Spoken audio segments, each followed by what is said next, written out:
ଆପଣ ଜାଣନ୍ତି କି ଶ୍ରୀମନ୍ଦିରରେ ମହାପ୍ରଭୁଙ୍କର ଏମିତି ଏକ ବେଶ ଅଛି ଯାହା ଗତ 120 ବର୍ଷ ହେବ କେହି ଦେଖିନାହାନ୍ତି। ତାହା ହେଉଛି ଅମାପ ସ୍ୱର୍ଣ୍ଣ ଅଳଙ୍କାରରେ ସଜ୍ଜିତ ରଘୁନାଥ ବେଶ, ଯାହାର ଓଜନ ଏତେ ଅଧିକ ଥିଲା ଯେ ସ୍ୱୟଂ ଶ୍ରୀଅଙ୍ଗ ମଧ୍ୟ ତାହାକୁ ସହିପାରିନଥିଲା। ତ୍ରେତଯା ଯୁଗର ଶ୍ରୀରାମ ଆଉ କଳି ଯୁଗର ଜଗନ୍ନାଥ ଦୁହିଁଙ୍କ ଭିତରେ ଥିବା ଏହି ଗୁପ୍ତ ଐତିହାସିକ ସମ୍ପର୍କର ସତ୍ୟତା କ'ଣ? ଆସନ୍ତୁ ଜାଣିବା କେବଳ ତ୍ରିନାଥ ପଡକାଷ୍ଟର ଏହି ସ୍ୱତନ୍ତ୍ର ଶ୍ରୀରାମ ନବମୀ ଅଧ୍ୟାୟରେ। ଶ୍ରୀକ୍ଷେତ୍ର ଏବଂ ଅଯୋଧ୍ୟା ଦୁଇଟି ଭିନ୍ନ ଯୁଗ, ଦୁଇଟି ଭିନ୍ନ ସ୍ଥାନ, କିନ୍ତୁ ଭାବ ଗୋଟିଏ। ଆପଣ ଜାଣନ୍ତି କି କଳିଯୁଗର ଶ୍ରୀମନ୍ଦିରରେ ଏମିତି ଏକ ବେଶ ଅଛି ଯାହାକୁ ଗତ 120 ବର୍ଷ ହେବ କେହି ଦେଖିନାହାନ୍ତି। ଆଜିର ଅଧ୍ୟାୟରେ ଉନ୍ମୋଚିତ ହେବ ସେହି ପ୍ରମାଣିତ ଐତିହାସିକ ସତ୍ୟ ଏବଂ ଅମୃତବାଣୀ ମାଧ୍ୟମରେ ଆମେ ଶିଖିବା ଶ୍ରୀରାମଙ୍କ ଜୀବନ ଦର୍ଶନ।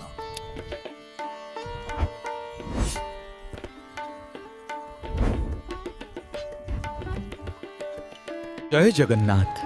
ଦର୍ଶକ ବନ୍ଧୁ, ଆଜିର ଏହି ପବିତ୍ର ଶ୍ରୀରାମ ନବମୀ ବିଶେଷାଙ୍କରେ ଆପଣମାନଙ୍କୁ ସ୍ୱାଗତ ହେଲା।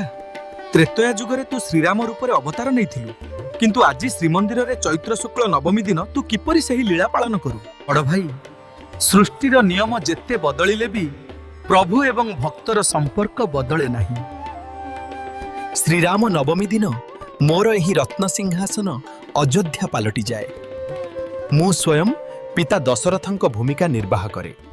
ଦକ୍ଷିଣ ଘରୁ ଶ୍ରୀରାମଙ୍କ ପ୍ରତିମାଙ୍କୁ ଆଣି ଜନ୍ମନୀତି ପାଳନ କରାଯାଏ। ଏହା କେବଳ ଏକ ପରମ୍ପରା ନୁହେଁ, ଏହା ହେଉଛି ତ୍ରେତୟାର ସେହି ପବିତ୍ର ମୁହୂର୍ତ୍ତର ପୁନରାବୃତ୍ତି। ସେଥିପାଇଁ ତ ଶାସ୍ତ୍ର କହେ, ଆପଦାମ ଅପହର୍ତ୍ତାରମ୍ ଦାତାରମ୍ ସର୍ବସମ୍ପଦାମ୍ ଲୋକାଭିରାମମ୍ ଶ୍ରୀରାମମ୍ ଭୂୟୋ ଭୂୟୋ ନମାମ୍ୟହମ୍। କି ଅପୂର୍ବ ଶବ୍ଦ ଜଗା! ଆମ ଦର୍ଶକମାନଙ୍କ ପାଇଁ ଏହି ଶ୍ଲୋକର ଗଭୀର ଅର୍ଥ କ'ଣ ଟିକେ ବୁଝାଇ ଦେ। ନିଶ୍ଚୟ। ଏହାର ଅର୍ଥ ହେଉଛି ଯିଏ ସମସ୍ତ ବିପଦର ନାଶକାରୀ, ଯିଏ ସମସ୍ତ ସମ୍ପଦ ଓ ସୁଖର ଦାତା, ଯିଏ ସମଗ୍ର ସଂସାରର ସବୁଠାରୁ ପ୍ରିୟ, ସେହି ମର୍ଯ୍ୟାଦା ପୁରୁଷୋତ୍ତମ ଶ୍ରୀରାମଙ୍କୁ ମୁଁ ବାରମ୍ବାର ପ୍ରଣାମ କରୁଛି। ରାମ ନାମ ହିଁ ଏକମାତ୍ର ମନ୍ତ୍ର ଯାହା ମନର ସବୁ ଅହଙ୍କାର ନାଶ କରେ। ସତ୍ୟ କହିଲୁ ଜଗା, କିନ୍ତୁ ମୋ ମନରେ ଗୋଟିଏ ବଡ଼ ପ୍ରଶ୍ନ। ଶ୍ରୀମନ୍ଦିରର ସବୁଠାରୁ ଦୁର୍ଲଭ ରଘୁନାଥ ବେଶ ବିଷୟରେ ଆଜିର ପିଢ଼ି ପ୍ରାୟତଃ ଅଜ୍ଞ। କାହିଁକି ଏହି ବେଶ 1905 ମସିହା ପରଠାରୁ ଆଉ ଅନୁଷ୍ଠିତ ହୋଇନାହିଁ? ଏହା ପଛର ସତ୍ୟତା କ'ଣ? ଏହି ସତ୍ୟ ଅତି ଗୁରୁତ୍ୱପୂର୍ଣ୍ଣ। ରଘୁନାଥ ବେଶ ହେଉଛି ମୋର ସବୁଠାରୁ ଐଶ୍ୱର୍ଯ୍ୟପୂର୍ଣ୍ଣ ବେଶ। 1905 ମସିହା ବଡ଼ ଓଡ଼ିଆ ମଠର ପ୍ରଚେଷ୍ଟାରେ ଶେଷ ଥର ପାଇଁ ଅନୁଷ୍ଠିତ ହୋଇଥିଲା ମୋର ସବୁଠାରୁ ଐଶ୍ୱର୍ଯ୍ୟପୂର୍ଣ୍ଣ ରଘୁନାଥ ବେଶ। କିନ୍ତୁ ସେହି ସୁବର୍ଣ୍ଣ ଧନୁ ଓ ଅଳଙ୍କାରର ଓଜନ ଏତେ ଭାରି ଥିଲା ଯେ ସେବାୟତମାନଙ୍କୁ ତାହା ଟେକିବା ବେଳେ ଏବଂ ମୋ ଶ୍ରୀଅଙ୍ଗରେ ତାହା ଲାଗି କରିବା ବେଳେ ପ୍ରବଳ କଷ୍ଟ ହୋଇଥିଲା। ଏପରିକି ତୀକ୍ଷ୍ଣ ସୁବର୍ଣ୍ଣ ଧାର ବାଜି କିଛି ସେବାୟତଙ୍କ ହାତରୁ ରକ୍ତ ମଧ୍ୟ ବାହାରିଥିଲା। ଏହା ତ ଏକ ସମ୍ପୂର୍ଣ୍ଣ ପ୍ରମାଣିତ ଐତିହାସିକ ଘଟଣା। ଏତେ ବିଶାଳ ସୁବର୍ଣ୍ଣର ଭାର ଶ୍ରୀଅଙ୍ଗ ପାଇଁ କଷ୍ଟଦାୟକ ବୋଲି ଅନୁଭବ ହେଲା। କିଛି କାଳ ପରେ ସେହି ମଠର ମହନ୍ତଙ୍କର ମଧ୍ୟ ଦେହାନ୍ତ ହେଲା, ଯାହାକୁ ଲୋକେ ଅଶୁଭ ସଂକେତ ବୋଲି ମାନିଲେ। ସେହି ଦିନଠାରୁ ସେହି ବିପୁଳ ଅଳଙ୍କାର ଶ୍ରୀମନ୍ଦିରର ରତ୍ନଭଣ୍ଡାରରେ ସବୁଦିନ ପାଇଁ ସାଇତା ହୋଇ ରହିଗଲା। କିନ୍ତୁ ଭାଇ, ଏଥିରୁ କଳିଯୁଗର ମଣିଷ ପାଇଁ ଏକ ବଡ଼ ଶିକ୍ଷା ରହିଛି। ବାଲ୍ମୀକି ରାମାୟଣ କହେ, ରାମ ବିଗ୍ରହବାନ ଧର୍ମ ସାଧୁ ସତ୍ୟ ପରାକ୍ରମ। ଅର୍ଥାତ୍ ଶ୍ରୀରାମ ନିଜେ ହିଁ ମୂର୍ତ୍ତିମନ୍ତ ଧର୍ମ। ସେ ଅଯୋଧ୍ୟାର ସମସ୍ତ ସୁବର୍ଣ୍ଣ ଆଉ ସମ୍ପତ୍ତିକୁ ତ୍ୟାଗ କରି ସତ୍ୟ ରକ୍ଷା ପାଇଁ ବନବାସ ବାଛିନେଲେ। ସେହିପରି ମଣିଷ ପାଇଁ ତାର ବାହ୍ୟ ବେଶଭୂଷା ବା ସୁବର୍ଣ୍ଣ ଅଳଙ୍କାର ମୂଲ୍ୟବାନ ନୁହେଁ। ମଣିଷର ଶ୍ରେଷ୍ଠ ଅଳଙ୍କାର ହେଉଛି ତାର ସତ୍ୟ ଏବଂ ନିର୍ମଳ ଚରିତ୍ର। ଅତି ସୁନ୍ଦର କଥା କହିଲୁ ଜଗା। ସତ୍ୟ ହିଁ ପ୍ରକୃତ ସୁବର୍ଣ୍ଣ।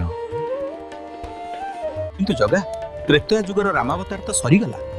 ଆଜିର ଏହି କଳିଯୁଗରେ ଯେତେବେଳେ ଧର୍ମ ନଷ୍ଟ ହେବାକୁ ବସିଲାଣି, ପାପର ବୋଝ ବଢିଗଲାଣି, ଏବେ କ'ଣ ହେବ? ଯେତେବେଳେ ପାପର ପାତ୍ର ପୂର୍ଣ୍ଣ ହୋଇଯିବ, ସେତେବେଳେ ପ୍ରେମର ବଂଶୀ କିମ୍ବା ମର୍ଯ୍ୟାଦାର ଧନୁଷର କାମ ଦେବ ନାହିଁ ଭାଇ। ସେତେବେଳେ ଉଠିବ ବିନାଶର ଖଣ୍ଡା। ମୋତେ ପୁଣି ଥରେ ଆସିବାକୁ ହେବ, ଶେଷ ଥର ପାଇଁ। ଦର୍ଶକ ବନ୍ଧୁ, ଆଗାମୀ ଅଧ୍ୟାୟରୁ ତ୍ରିନାଥ ପଡକାଷ୍ଟରେ ଆରମ୍ଭ ହେବାକୁ ଯାଉଛି ଆମର ସବୁଠାରୁ ବଡ଼ ଏବଂ ସବୁଠାରୁ ବିସ୍ତୃତ ସିରିଜ୍ କଳ୍କି ଅବତାର। କଳିଯୁଗର ଅନ୍ତ ଓ ନୂତନ ଆରମ୍ଭ। କଳ୍କି କେବେ ଆସିବେ, କେଉଁଠି ଜନ୍ମ ହେବେ, ଆଉ ମହାବିନାଶ କିପରି ହେବ, ସବୁ ପ୍ରମାଣିତ ତଥ୍ୟ ସହ ଆମେ ଆସୁଛୁ ଏକ ଲମ୍ବା ସିରିଜ୍ ନେଇ।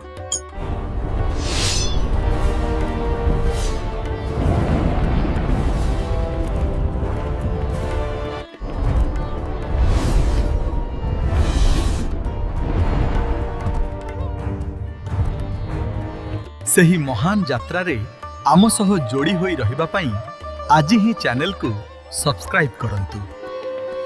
ଦେଖାହେବ ଆଗାମୀ ଅଧ୍ୟାୟରେ। ଜୟ ଶ୍ରୀରାମ, ଜୟ ଜଗନ୍ନାଥ। ଧନ୍ୟବାଦ।